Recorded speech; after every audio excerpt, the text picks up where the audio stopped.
dengan Kak Vita dan Kak Kesya dalam ibadah sekolah minggu di udara. Yeay! Apa kabarnya adik-adik semua?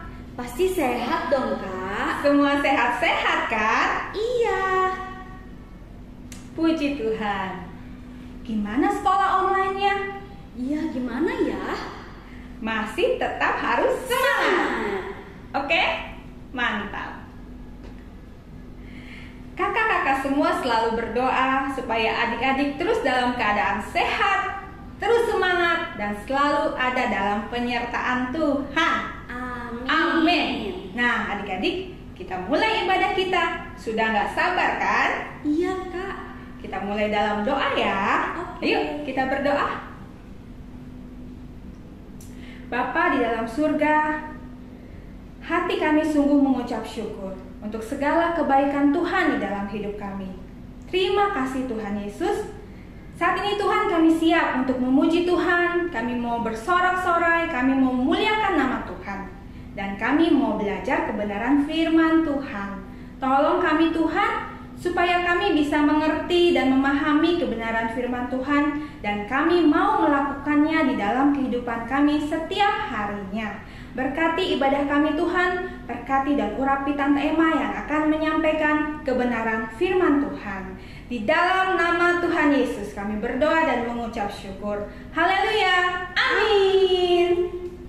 Nah, sekarang kita mau memuji Tuhan. Yuk semangat nyanyi muji Tuhan. Siapa yang senang jadi anak sekolah minggu? Kita nyanyi lagu ini sama-sama ya.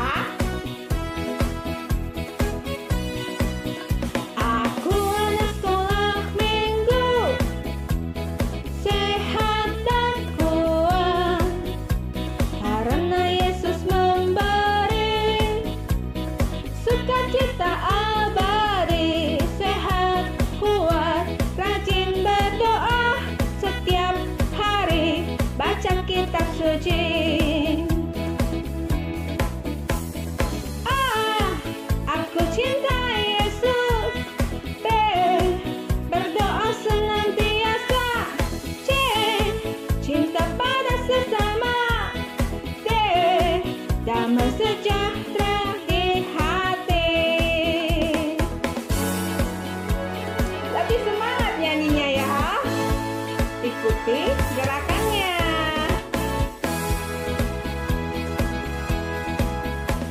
Aku anak sekolah minggu, sehat dan kuat, karena Yesus memberi sukacita abadi. Sehat, kuat, rajin berdoa setiap hari, baca kitab suci.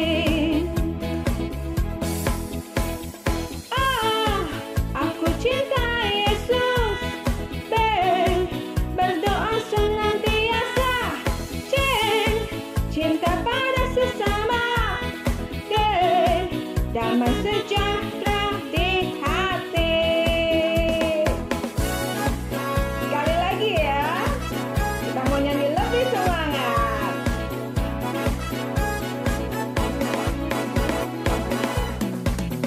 Aku anak sekolah minggu, sehat dan kuat, karena Yesus memberi sukacita abadi. Sehat, kuat, rajin berdoa setiap hari, baca kitab suci.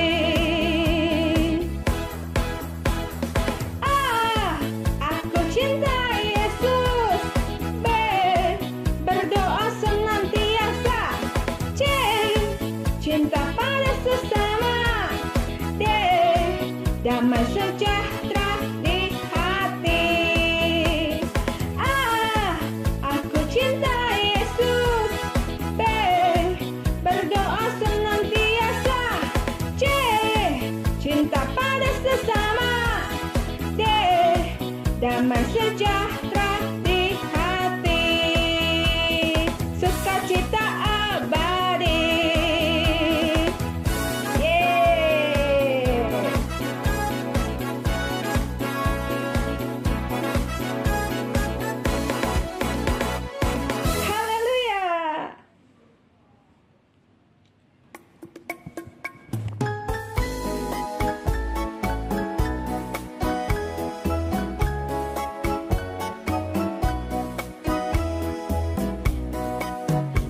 senangnya naik kereta besar buatan Tuhan.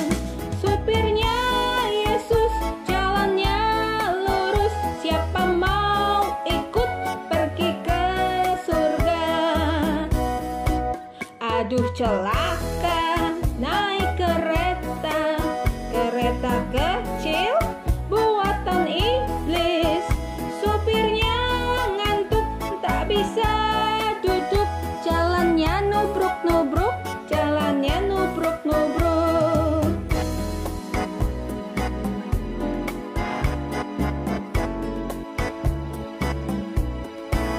Aduh senangnya naik kereta besar buatan Tuhan. Supirnya Yesus, jalannya lurus. Siapa mau ikut pergi ke surga? Aduh celaka naik kereta kecil buatan iblis. Supirnya ngantuk tak bisa duduk. Jalannya nubruk-nubruk, jalannya nubruk-nubruk. Yeay.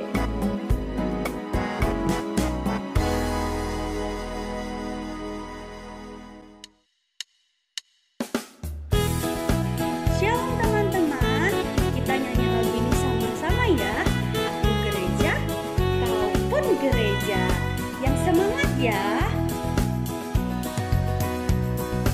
Aku gereja, kau pun gereja.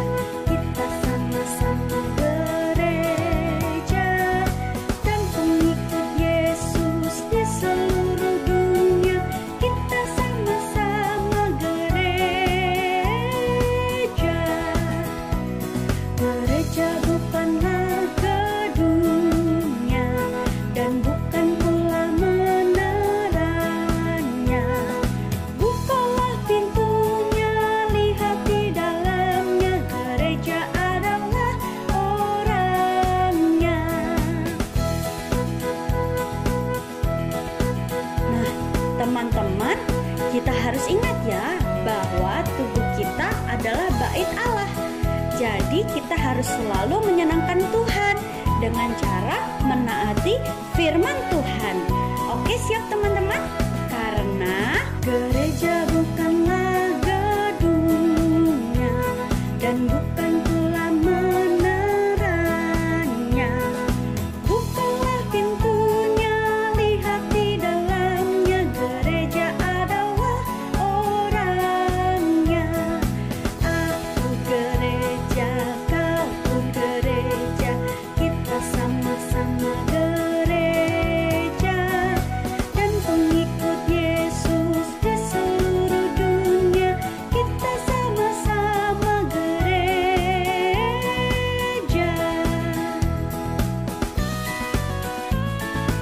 Yeay!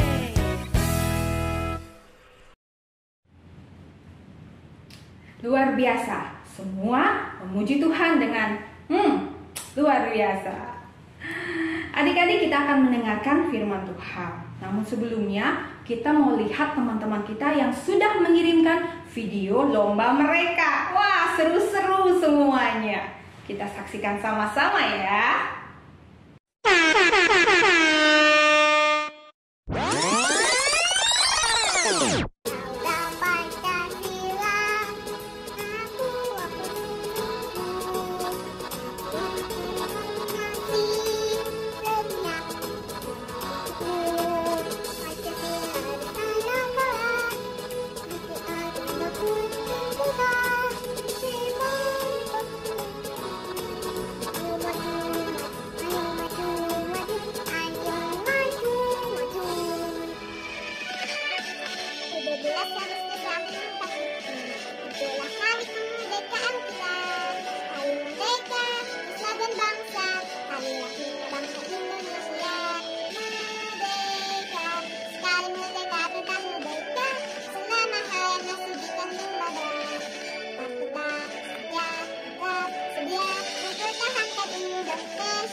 tetap setia, tetap setia,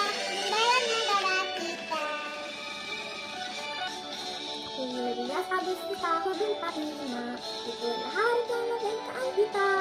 Hari merdeka, nusa dan bangsa, hari lahirnya bangsa Indonesia. Merdeka, sekali merdeka tetap merdeka, selama hai masih di kandung badan.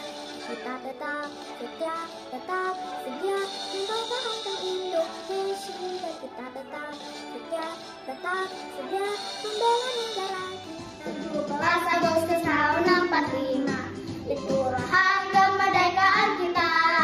Hari merdeka, nusa dan bangsa, hari lahirnya bangsa Indonesia. Merdeka, sekali merdeka tetap merdeka, selama hayat masih di kandung badan. Kita tetap setia mempertahankan Indonesia. Kita tetap setia membela negara kita.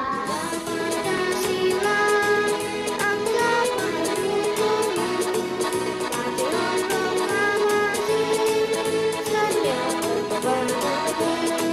Pancasila dasar negara, rakyat adil, makmur dan dosa, pribadi bangsaku. Ayo maju, ayo maju, ayo maju. Tanah air ku tidak lupakan, kan terkenang selama hidupku. Biarpun saya pergi jauh, tidak akan hilang dari kalbu. Tanahku yang ku cintai, engkau ku hargai. Indonesia tanah air berlimpah pusaka awal jaya. Indonesia tetap puja-puja bangsa. Di sana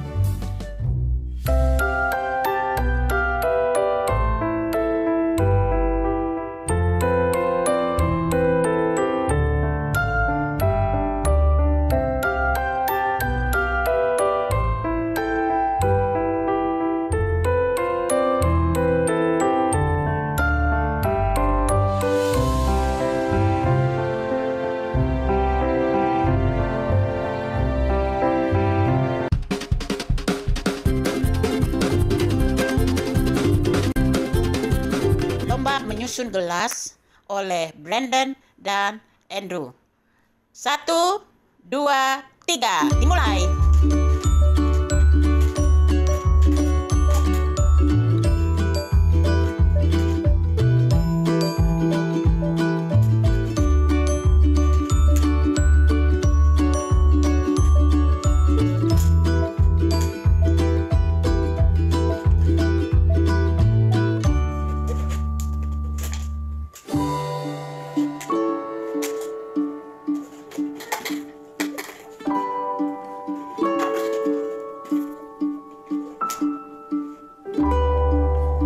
Ternyata Andrew menang.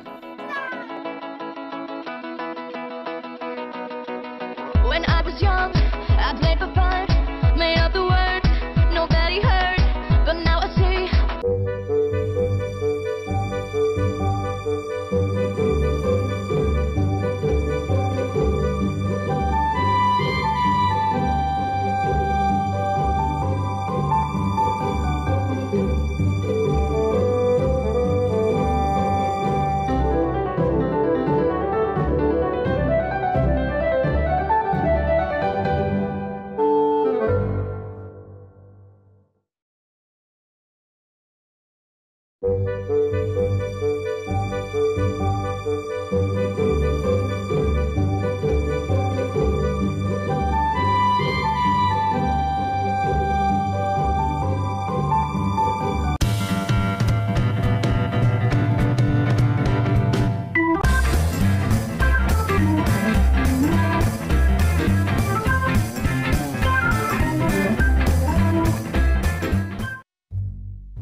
Adik-adik, sekarang waktunya untuk mendengar firman Tuhan.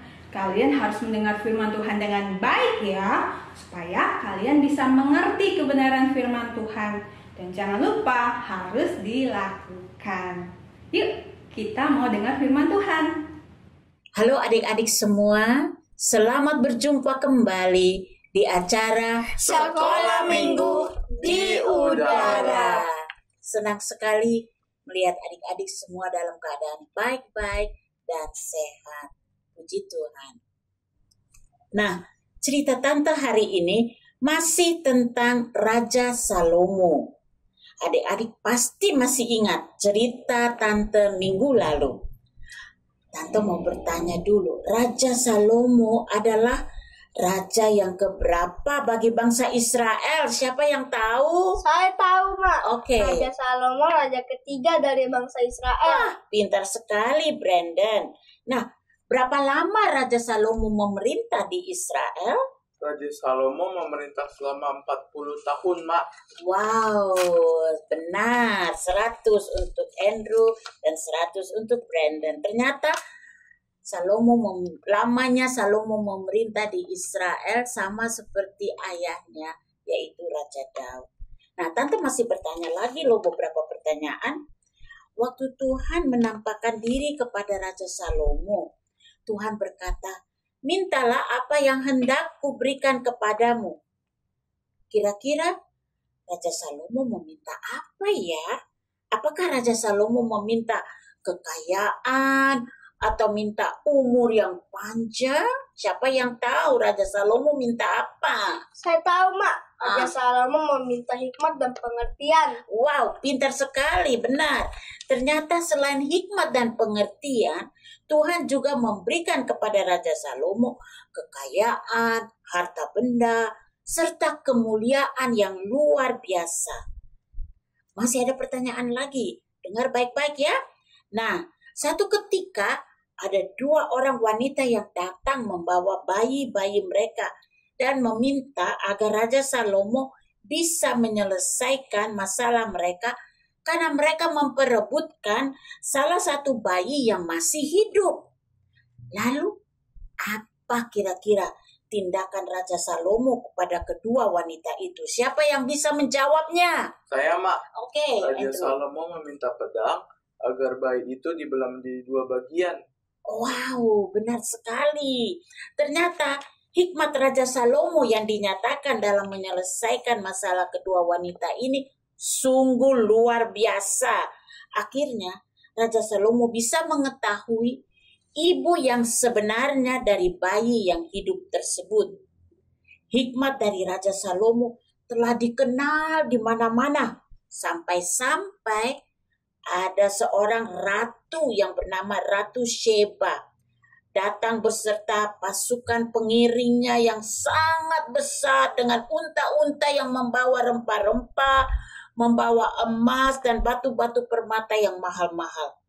Ia datang untuk menguji hikmat Salomo dengan teka-teki atau kuis. Pasti Ratu Sheba ini pintar dan kaya juga. Sepertinya begitu kalau dilihat dari hadiah yang ia bawa untuk diberikan kepada Raja Salomo. Ternyata Raja Salomo bisa menjawab semua teka-teki yang diajukan oleh Ratu Sheba. Ratu Sheba menjadi puas dan kagum melihat hikmat Salomo. Bahkan ia mengatakan setengah dari hikmat Salomo belum diberitahukan kepadanya. Tidak ada yang bisa menyaingi hikmat Salomo. Itulah kehebatan hikmat Raja Salomo. Setelah itu, mereka tukar-menukar hadiah. Lalu, Ratu Sheba kembali ke negerinya. Seperti waktu Natalannya, Mak, kita tukar-menukar hadiah. Iya, senang sekali ya waktu tukar-menukar hadiah. Nah, tapi kita mau kembali lagi ke judul cerita kita pada hari ini. Judul cerita kita adalah Kamu Adalah Bait Allah. Nah, cerita ini terambil dari 2 Tawarikh di Perjanjian Lama, pasal 3 sampai pasal 6. Nah, cukup panjang, tapi adik-adik yang sudah bisa membaca cerita dari Alkitab yang terdapat di 2 Tawari pasal 3 sampai 6. Nah, tadi Tante katakan judul kita adalah kita disebut bait Allah. Kamu adalah bait Allah. Mengapa kita disebut bait Allah? Nah, nanti Tante akan jelaskan. Dengar baik-baik ya. Sekarang Tante akan teruskan cerita ini. Waktu Raja Daud masih hidup, Raja Daud ingin sekali mau membangun sebuah rumah atau bait Allah di mana Allah bisa datang dan bertemu dengan umatnya. Jadi Raja Daud meminta nasihat dari seorang nabi yang bernama Nabi Nathan. Waktu Nabi Nathan mendengar usulan dari Raja Daud, Nabi Nathan setuju saja dan oke dengan usulan yang bagus itu.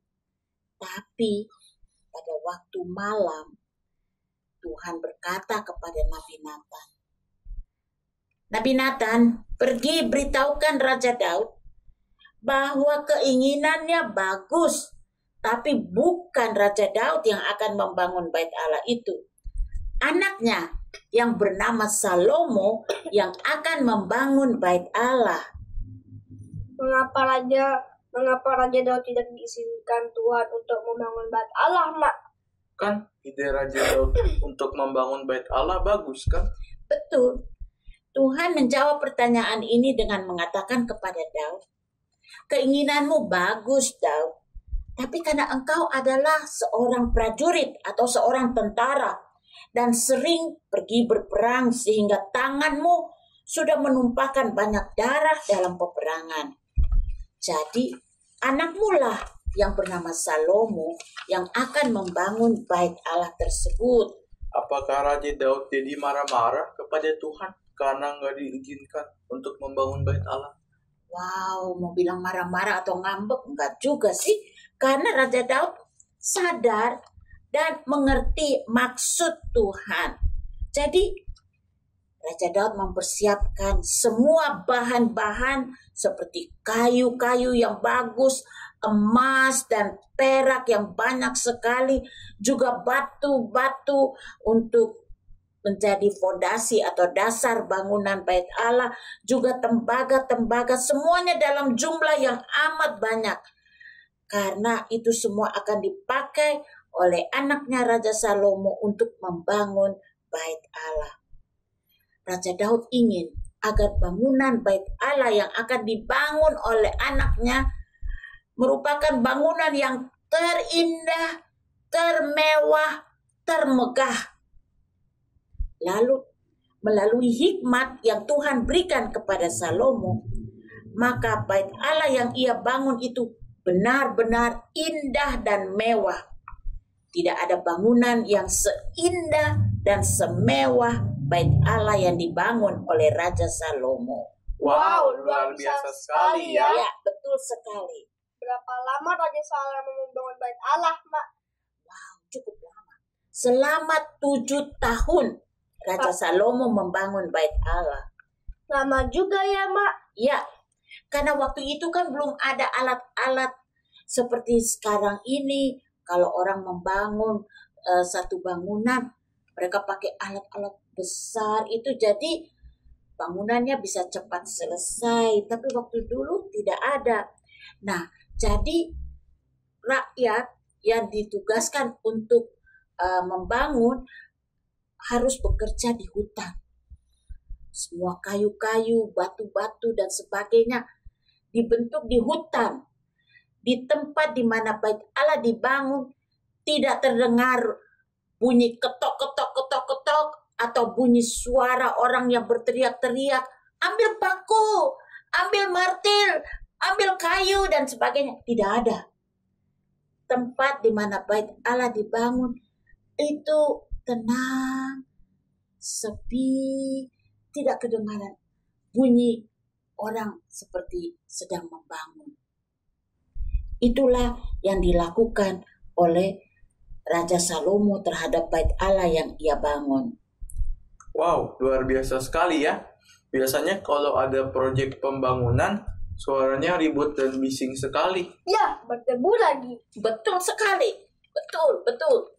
Tapi suara ribut dan bising tidak kedengaran. Apalagi debu, nggak ada. Jadi waktu Salomo membangun bait Allah, semua tenang ya. Nah, waktu bait Allah sudah selesai dibangun, maka dilakukanlah pentahbisan. Pentahbisan? Ya, Apa itu, Mak? pentahbisan itu berarti Raja Salomo dan rakyat memohon berkat Tuhan atas bangunan bait Allah yang sudah dibangun itu, agar Tuhan berkenan dan Tuhan memberkati bangunan tersebut. Nah, pada acara pentahbisan bait Allah, sesuatu yang indah terjadi. Apa itu, Mak? Jadi penasaran deh. Mau dengar ya? Nah, pada acara pentahbisan itu, Raja Salomo berlutut di atas mimbar yang lebih tinggi ya. Dan sambil menengadah ke atas, Raja Salomo menadah tangannya dan Raja Salomo berdoa. Doa mohon berkat dari Tuhan, dan doanya cukup panjang.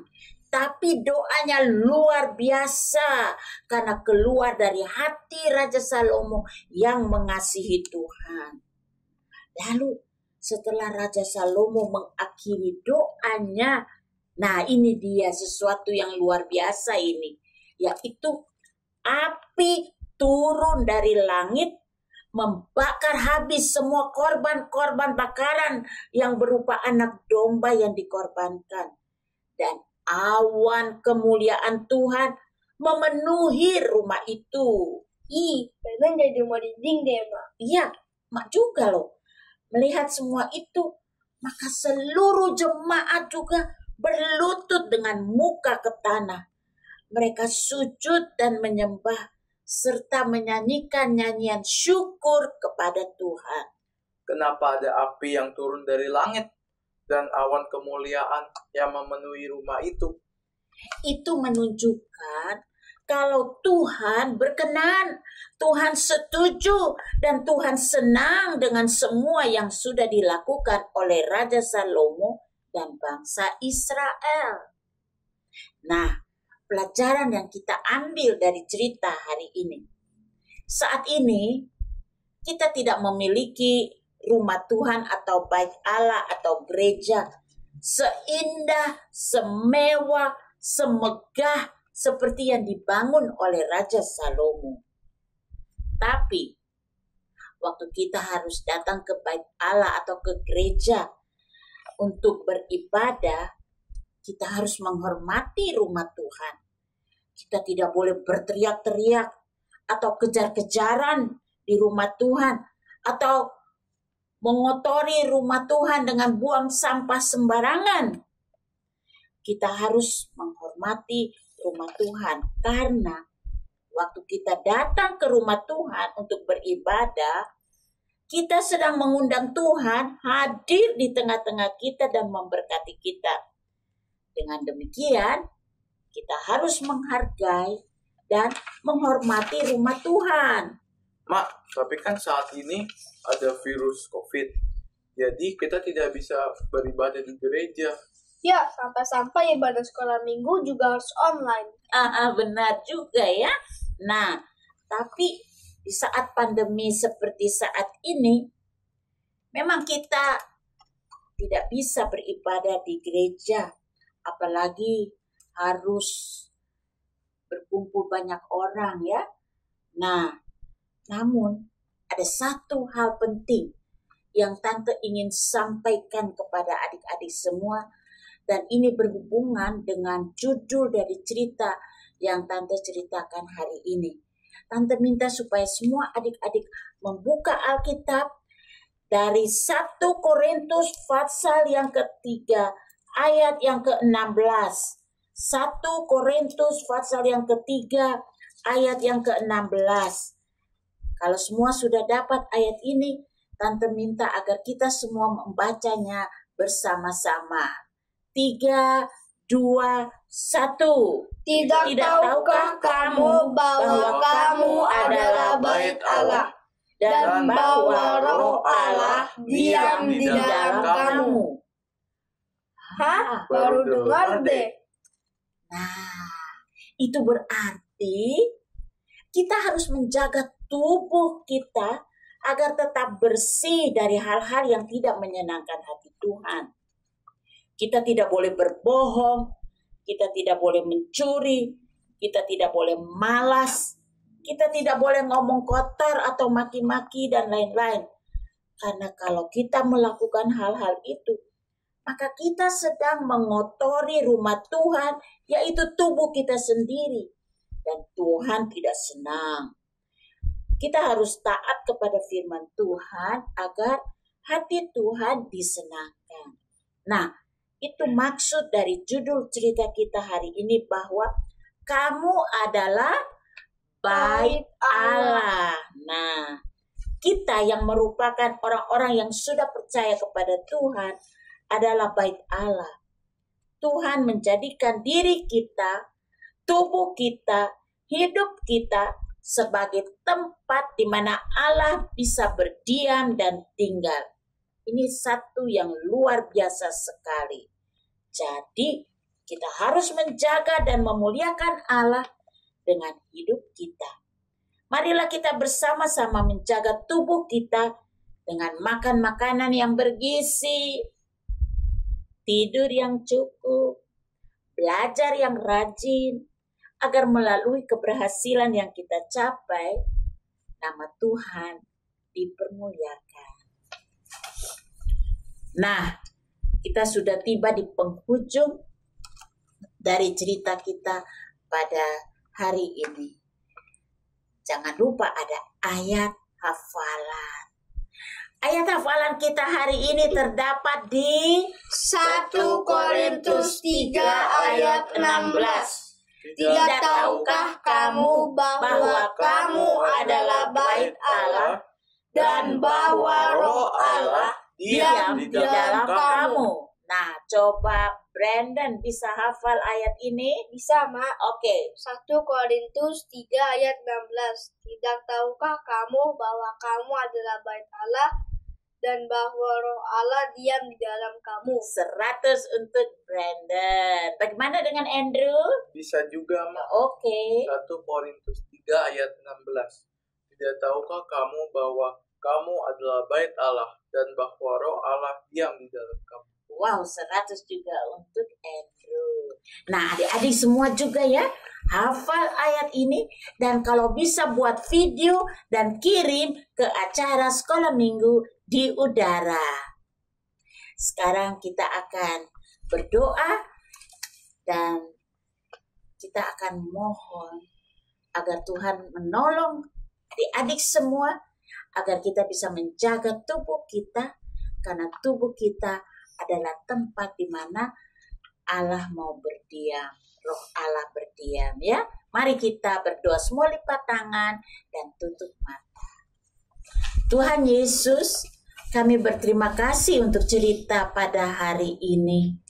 Sungguh indah karena Engkau mau berdiam dalam tubuh kami. Tuhan, seringkali kami suka marah-marah. Seringkali kami malas. Ampuni kami ya Tuhan. Kami ingin agar kami bisa menjadi anak-anak yang berkenan di hati Tuhan. Anak-anak yang mau taat kepada firman Tuhan. Sehingga Tuhan mau dan senang untuk tinggal dan berdiam dalam tubuh kami. Terima kasih ya Tuhan, karena Engkau mau berdiam dalam tubuh kami.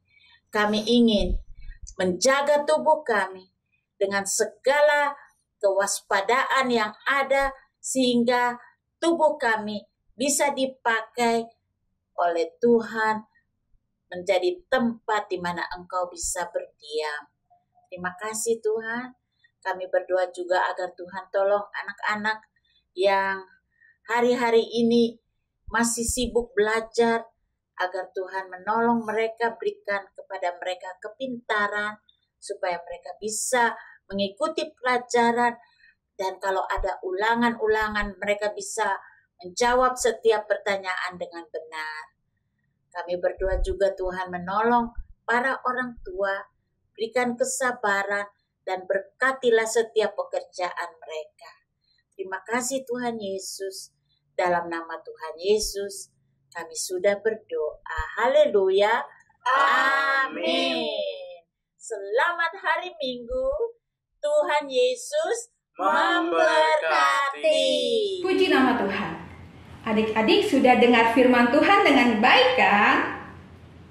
Firman Tuhan hari ini mengajarkan kita apa yo? Firman Tuhan kali ini mengajarkan kita bahwa tubuh kita, diri kita adalah bait Allah. Artinya diri kita atau tubuh kita adalah tempat di mana Allah berdiam, di mana ada kehadiran Allah. Wah, luar biasa sekali kan adik-adik? Nah, oleh karena itu kita harus menjaga kebersihan tubuh kita, juga harus menjaga kekudusan tubuh kita atau hidup kita. Oke adik-adik? Nah, adik-adik juga harus melakukan aktivitas yang akan kita saksikan sama-sama dalam video berikut ini.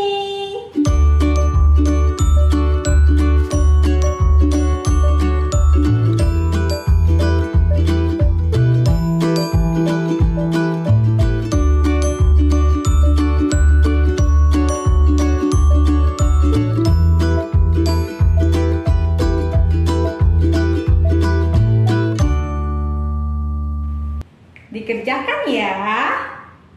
Jangan lupa kirimkan videonya ke Sekolah Minggu di Udara. Oke adik-adik, terus ya saksikan dan ikuti ibadah Sekolah Minggu di Udara setiap hari Minggu jam 8 pagi pastinya. Ibadah kita sudah selesai adik-adik. Happy Sunday. God bless you. Bye-bye.